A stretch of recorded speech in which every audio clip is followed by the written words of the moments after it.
సహీహ్ బుఖారీ పుస్తకం ఇమాన్ విశ్వాసం గురించి వివరణ. అధ్యాయం విశ్వాసం పెరగడము తగ్గడము. హదీస్ నంబర్ 44. హదీస్ తెలుగు అనువాదం. ముస్లిం బిన్ ఇబ్రాహీం మాకు హదీస్ చెప్పారు.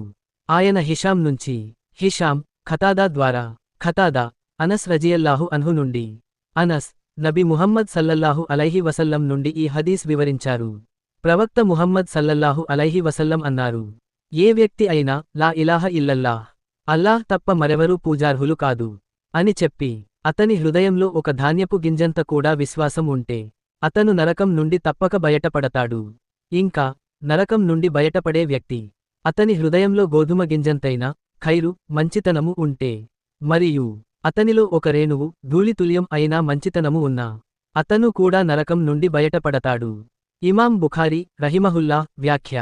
అబాన్ అనే రావి ఖతాదా ద్వారా అనస్ రజియల్లాహు అన్హు నుండి ఈ హదీస్ చెబుతాడు, కాని అతను ఖైర మంచితనము అనే పదం బదులు ఇమాన్ అనే పదాన్ని ఉపయోగిస్తాడు. హదీస్ నుండి తాత్పర్యం.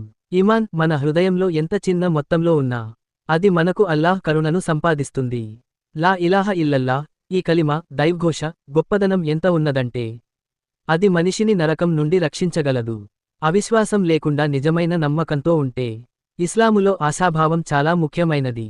ఎవరైతే చిన్న విశ్వాసంతోనైనా మరిచిపోకుండా జీవిస్తారో, వారు చివరికి అల్లాహ్ కరుణను పొందుతారు.